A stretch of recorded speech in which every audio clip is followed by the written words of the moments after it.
ચાલો વિદ્યાર્થી મિત્રો, આ દાખલો છે ને સ્વાધ્યાય 3 એટલે કે પ્રકીર્ણ સ્વાધ્યાય 3. હા, એકદમ સરળ. આપણે જે બધો અભ્યાસ કર્યો છે ને બાળકો, એ જ સાબિત કરવાનો દાખલો છે. 0 બતાવવાના છે દીકરાઓ. હાલો રકમ લખીએ. લેફ્ટ હેન્ડ સાઈડ ઉપરથી 2 cos pi/13 into cos 9pi/13 plus cos 3pi/13 plus cos 5pi/13.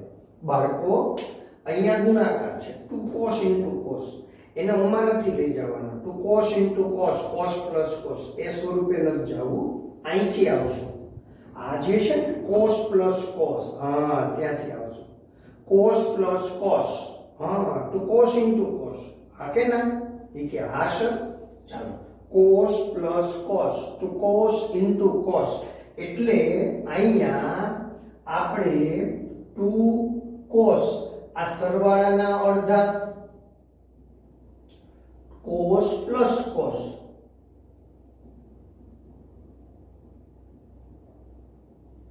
to cos into cos into cos 3pi/13 minus 5pi/13 upon 2. I am no દીકરા 2 cos pi/13 into cos 9pi/13. I am no.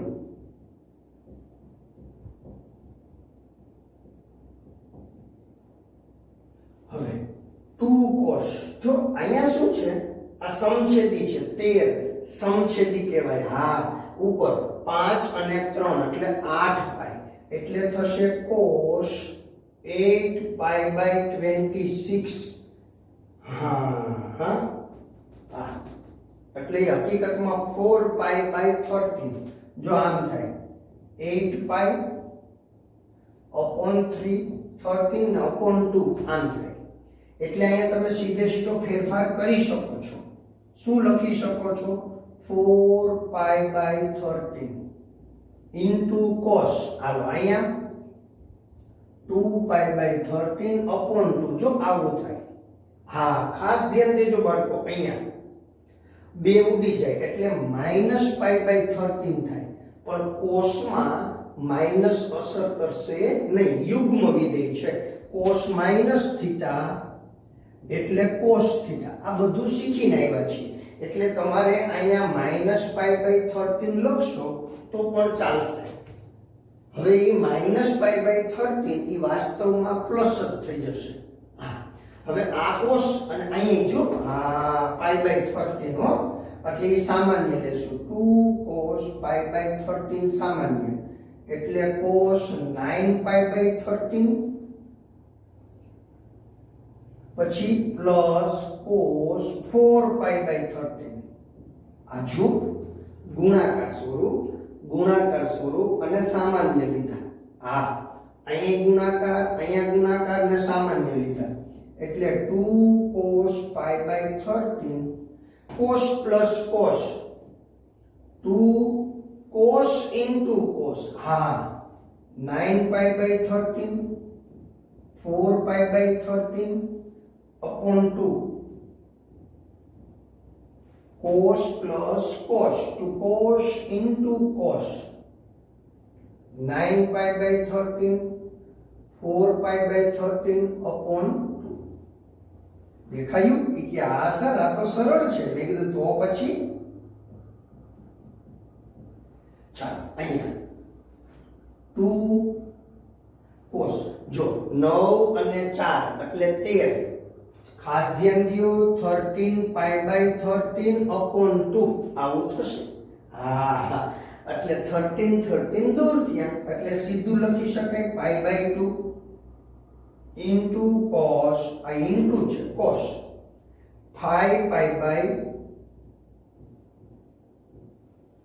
હવે આ જે છે ને cos pi/2 ની કિંમત તો 0 થઈ ગયો એટલે 4 cos pi/3 into 0 into cos 5pi/26.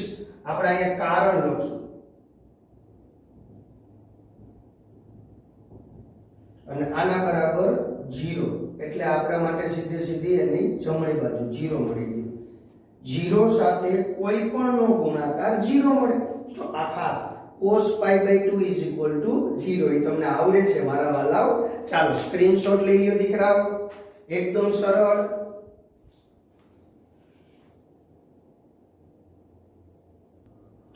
ચાલો આ બીજો દાખલો તો સાવ સહેલો છે દીકરાઓ. હા, શું રકમ કહે છે ખબર તમને?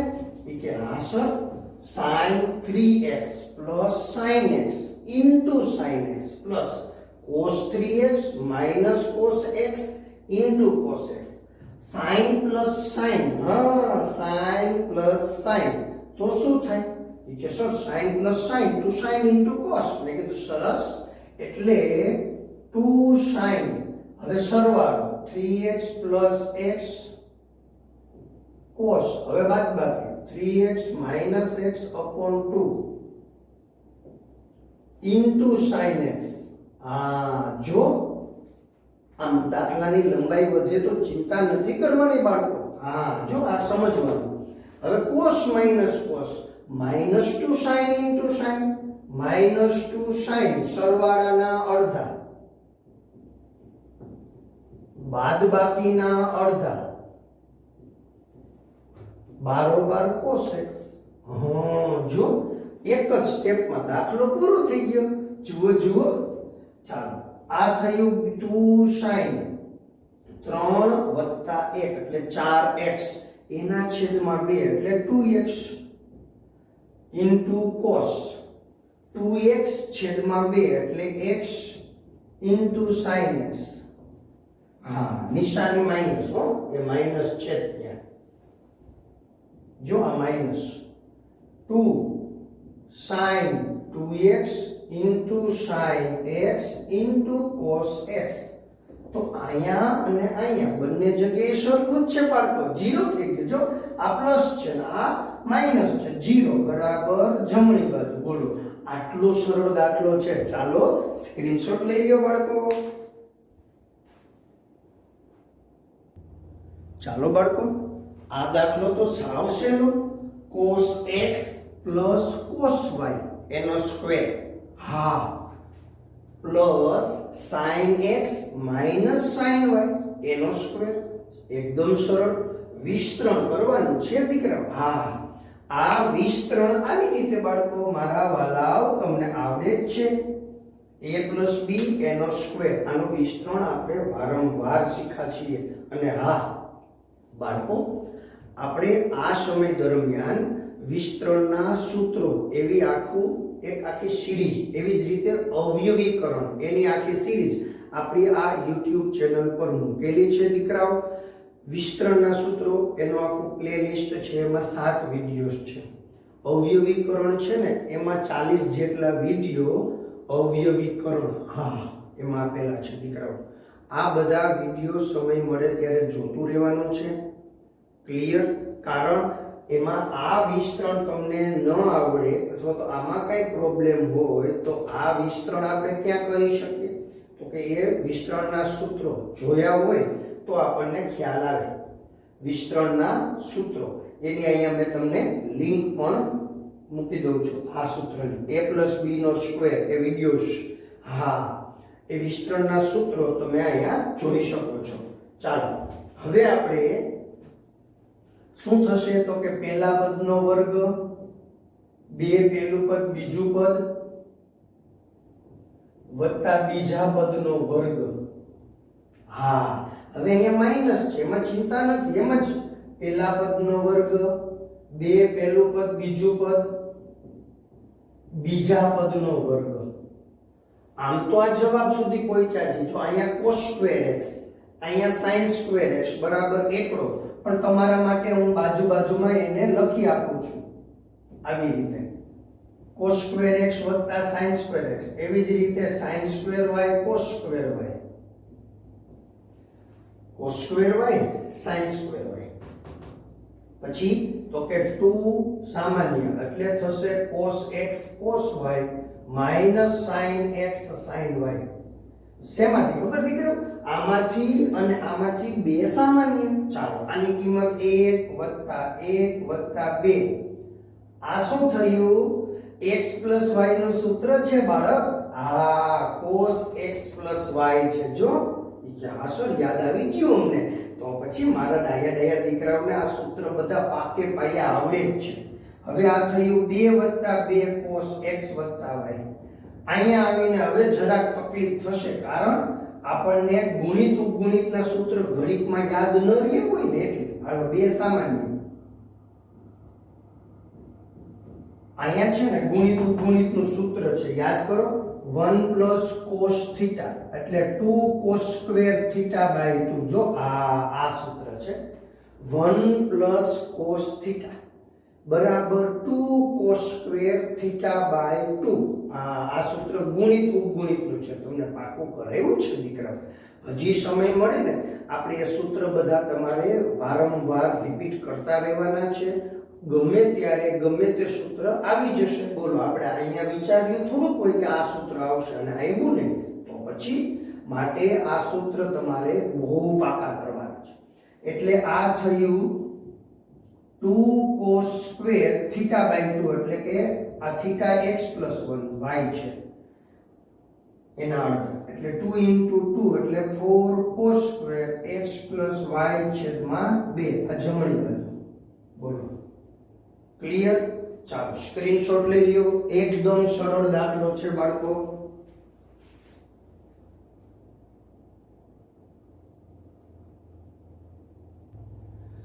ચાલો મિત્રો, આ ચોથો દાખલો છે ને એ ત્રીજા દાખલા જેવો જ છે, ખાલી નિશાનીમાં ફેર છે.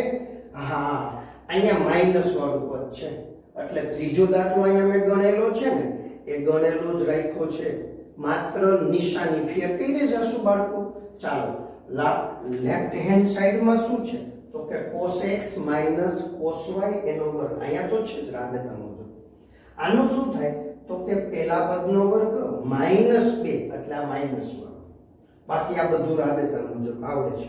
હવે આમાંથી અને આમાંથી સામાન્ય મળે. શું મળે? તો કે -2 સામાન્ય મળે એટલે આ થશે પ્લસ.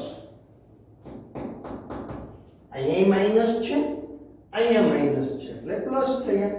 એટલે 1 + 1 અને -2. આ -2. પણ આ કેનું સૂત્ર છે દીકરાઓ? cos x - y નું સૂત્ર છે. આ જો cos x - y નું સૂત્ર છે. હવે 1 + 1 એટલે 2 થશે. 2 -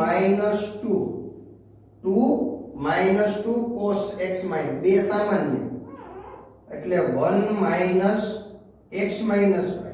આ તો આવડે છે. 1 - cos θ 2 sin square θ / 2. યાદ આવે છે મારા વાલાઓ? યાદ આવે છે. 2 sin square θ / 2. તો અહીંયા 2 sin square θ / 2. 2 × 2 એટલે 4. આ જવાબ રાઈટ હેન્ડ સાઈડ. આટલો સરળ દાખલો છે. ચાલો સ્ક્રીનશોટ લઈ લ્યો.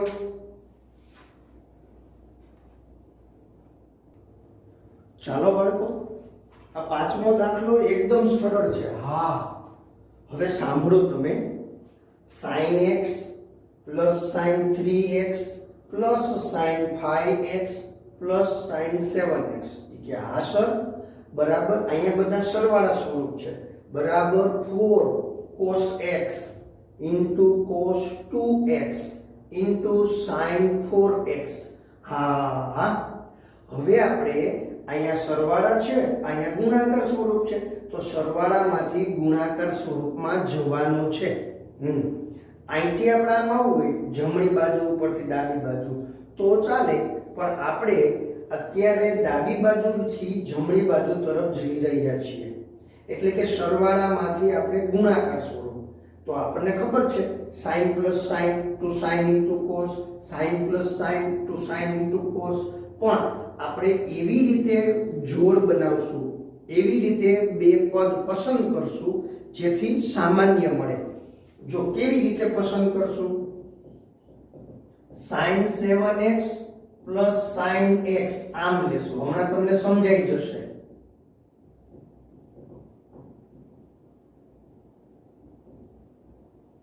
શા માટે? જુઓ, આ 7 ને અહીંના 1 એટલે 7 અને 1 એટલે 8. 8 ના અડધા શું થશે? તો કે 4. 5 અને 3 8 થયા ને, એના અડધા 4 એટલે આમાંય 4x વાળું પદ આવશે, આમાં 4x વાળું પદ આવશે અને એ સામાન્ય મળશે એટલે આવી જશે જો 4x વાળું. ક્લિયર? એકદમ સરળ છે. આપણે એવી રીતે પસંદ કરવાનું, કારણ કે sin પ્લસ sin એટલે શું થાય? 2 sin into cos, સરવાળાના અડધા into cos, બાદબાકીના અડધા. આ કેની ચર્ચા છે દીકરા? આ સ્ટેપની. એવું જ અહીંયા sin plus sin, 2 sin into cos, હાલો 2 sin સરવાળાના અડધા into cos, બાદબાકીના અડધા. જો આવું ખાસ ધ્યાન દેવાનું, મન પડે એમ નથી લેવાનું. ચાલો આ બંને એવું નથી કરવાનું. હમણાં તમને હજી આ સ્ટેપમાં સમજાઈ જશે. 2 sin આ થશે 4x into cos 3x, 7 માંથી 1 જાય 6x ભાગ્યા 2. 2 sin 4x into cos x. હવે જો sin 4x સામાન્ય, 2 sin 4x સામાન્ય. રેડી? એટલે અહીંયા થશે cos 3x અને વધે કોણ? cos x. આવડે છે. cos plus cos, 2 cos into cos, 2 cos સરવાળાના અડધા બાદબાકીના અડધા. મારા વાલાવ, આ આપણને આવડવા જોઈએ. cos plus cos, તો cos into cos આવડવું જોઈએ દીકરાઓ. મારા વાલાવ, એ બધું પાકું કરી લેવાનું છે હો. જો 2 ગુણ્યા 2 એટલે 4. અહીંયા 3x વત્તા x, 4x ભાગ્યા 2, 2x. 3 માંથી 1 જાય એટલે 2x ભાગ્યા 2 એટલે x. ખાલી ક્રમમાં ગોઠવી દો. 4 cos x cos 2x into sin 4x એટલે કે જમણી બાજુ. આટલું સરળ છે. ચાલો સ્ક્રીનશોટ લઈ લો દીકરાઓ. એકદમ સરળ દાખલો છે.